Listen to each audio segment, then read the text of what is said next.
بسم الله الرحمن الرحیم. د المقدس خیره بنسټ قدرمنو لیدونکو سلامونه، نیکې هیلې، احترامات.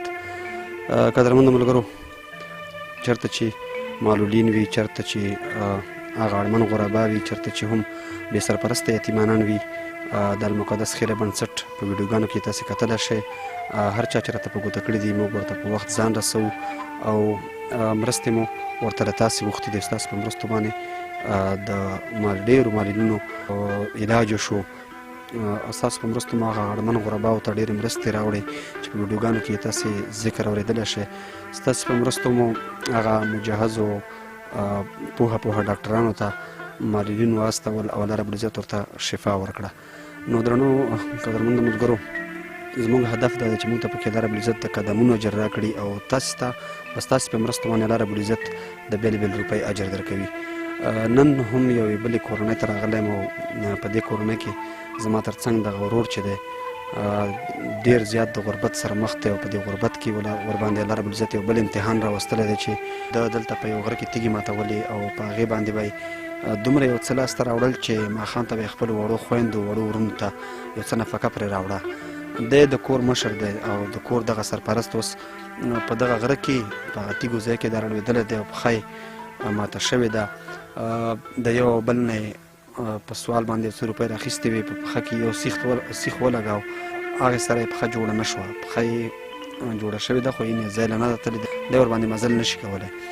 نو اوس ډاکټرانو سره چې د بیا لیدلي دي، اوس یو بل سیخ ته دی ضرورت لري او هغه سیخ باندې تر 40,000 افغانو مصرف راځي. درنو ملګرو، 40,000 افغانۍ هیڅ نه دي شتمنو ته. که څو ورونه مرسته وکړه انشاءالله د علاج کېږي او د کور دغه سرپرست چې اوس په ټپي حالاتو کې پروت دی، ده له به الله رب العزت شفا ورکړي او تاسو ته به الله رب العزت ډېر ډېر اجرونه درکړي. راځم او د دې ورور سره څو لنډې خبرې کوم. زما نوم چې دی عزرت خان دی، د پلار نوم کشمالی دی. زما پلار 15 کاله کېږي چې وفات شوی دی او ما په یوه غره کې تیږې راماتولې او هلته راولوېدم. مخ په ماته شو چې دا 40,000 روپیو ته ضرورت لرم، هېڅ اوس مطابق نه لرم چې زه علاج وکړم. پکې یو راډ چې دا زما ضرورت لري، یو راډ ته چې یو راډ بل کې ولګوم چې زما خپل جوړه شي، زه بېرته په دس ودرېږم. یو مو ورور دی، یو خور، او هېڅ خدای نه رالاندې هېڅ وسیله نه لرم.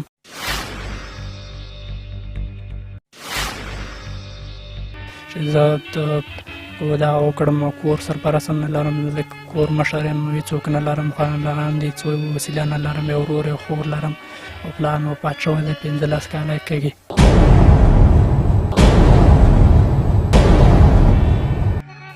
دې نه مخکې تا څه کار کوه؟ ما تیږې ماتولې.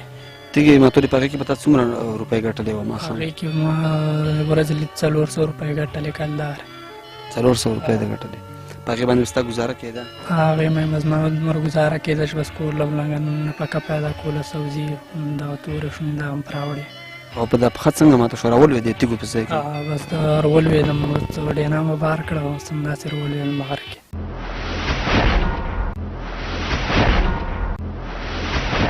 ښه، او بیا چې راولوېدې چا راوچت کړې، چا راوړې کور ته؟ بیا بس یوه ډېنا والا بېرته هماغه ډېنا کې راواچول مسیډ او بېرته یې راوړم کور کې کوز کړم. دم درېیمه میاشت ده چې کور کې پروت یم کټ کې، بس په ځایېدو نه یم، بس لږ ګرځم، نور خپله ګولی نه شم، خپل باندې دومره نه پوهېږم چې زما خپله جوړه شوې وه کونه. بس هغه ډوکې زالنې راغلې، هماغسې یې ولیاړ دي ورات چې دا هماغسې کې پروت. په ماګانو سره اوسېږم، خپل کور مې نه شته، خپل ځای نه لرم، بې اوسه هېڅ خپله ځمکه نه لرم، په ماګانو سره اوسېږم، دلته پروت یم.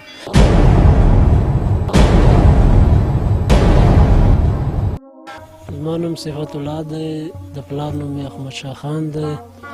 او زه چې کوم یم دغه داسې لرې خپلوان هم دي، داسې دوی ته زما هم کډه راغلې اوس نه وي. او زه دغه وړکی چې مې ولیده بیخي داسې بد حالات کې نو ما ویل ما راشه د خیریه بنسټ والا ته ووایه چې دا خوراکۍ نه سرپرست لري د کور او نه یې څوک شته.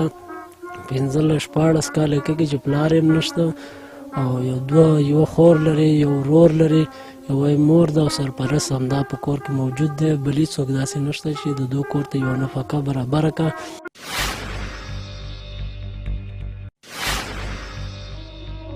ماماګانې دي، هغه هم داسې په اقتصاد نه کمزوري دي او کوم وس او توان نه لري چې دې خوراکي سره کومک وکړي. یو وارې بس خلکو شاوخوا نورو خلکو پسې وګرځېده یو چا بل چا نه پیسې ول راټولې کړې وي، یو اپریشن یې ورکړی خو هغه کوم ډوکې جوش نه وکړی، بیرته ډاکټر ورته ویلي چې په دې باندې 40,000 افغانۍ راځي او د دې اپریشن بیا ور وکړئ. که بیا ور ونه کړئ، لومړی اپریشن د چېرته کړی و؟ لومړی اپریشن چې په جلال آباد کې وله وکړ او بیا دغه سیخ چې کوم و دی خرابه شو او اوس بیا ډاکټرانو ورته ویلي چې دوباره بل اپریشن وکړه او بل اپریشن ته ضرورت لري، که ویې نه کړې دا پښه به دې وچه شي. بل اپریشن باندې 40,000 افغانیو پورې ډاکټر ورته ویلي ستا 40,000 افغانۍ په دغه پښې عملیاتو باندې راځي او بس سره یې وړو. دو په کور کې نه وړل لري، نه بوره، نه چه، نه غوړیز نه لري او زه په خپله باندې کوشش کړم زه ګاونډی یم د څنګ او د خلکو نه یو ځای او بل ځای جوماتونو کې مې چاندې وله وکړې، په همداسې په دوکانو کې مې چاندې وله وکړې، بس لاړ شو یو نفقه یو وړه وله برابر کړو. داسې وخت هم راشي چې دو خوارکیان 3 ورځې 4 ورځې کور کې به دغه ورونه مور د نارې او بس هغه د ژړا او دغه باندې راشي، بیا هلته به بیا مونږ ووځو، بیا یو خوانه یو دغه نه چانده وله وکړو، لری وړو.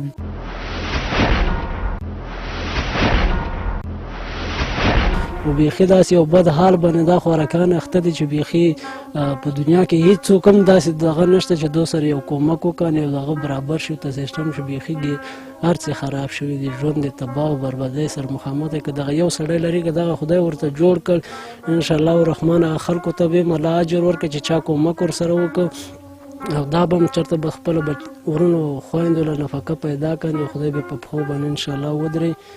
قدرمنو لیدونکو، د دې ورور ټوله کیسه مو واورېده چې یو طرف ته ځي او د غربت نه په غره کې تیږې ماتی او هغه تیږې بیا خرڅوي. په 2 ورځو کې یا په 3 ورځو کې یو ډېنه تیږې برابرې کړي، هغه بیا په 1000-1200 کلدارې خرڅوي او په هغې باندې بیا ته نفقه را برابروي او بیا دغسې امتحان کې هم راګیر شي او د کور سرپرست هم نو نور د ځان سره خپله سوچ وکړئ. نه هر شپې خو به خامخا تېروي، ځکه چې د کور سرپرست چې دغسې ټپي حالاتو کې د یو ټپي مرغه په څېر پروت وي نو حتما به خویندې او هغه ورونه او هغه مورکۍ به یې سختې شپې تېروي. دغه رشته دار یې موږ ته راغلی او موږ ته یې خبر وکړو چې تاسې ویډیو برابره کړئ، ویډیو کلیپ برابر کړی او په شتمنو ورونو باندې وګورئ. هغه ملګري چې په خپله پیسې نه لرئ، دغه وس به وي که په نټ کې زموږ ویډیوګانې ګورئ، یوټیوب کې ګورئ، تاسو دغه ویډیو د شتمنو ملګرو سره شریکه کړئ. باور وکړئ ستاسې په 1000 یا په 50,000 یا په 10,000 افغانیو باندې دغسې ټپي حالات کې مریضان روان شوي دي مخکې هم او اوس هم. دا موقع ده او موږ تاسې به هغې دنیا ته نور څه ځان سره ویسو. همدغه د 2 ورځو ژوند دی، همدغه د 2 ورځو ځواني ده. نو د دغه ورور دپاره هم را سره مرستې وکړئ. الله مهربان دی، تاسو ته به الله ربالعزت د 1 روپۍ په بدل کې ډېری نیکې بدلې درکړي او بیرته هغه څوک چې صدقه کوي هغې ته الله ربالعزت بیرته د هغې صدقې اجرونه ورکوي. نو قدرمنو ملګرو، دغه معلول ورور، دغه ټپي ورور چې د کور سرپرست هم دی، د دې دپاره را سره جدي مرستې وکړئ، که هغه په هېواد کې یاستئ او که د هېواد نه بهر ملګري یې. ډېره زیاته مننه.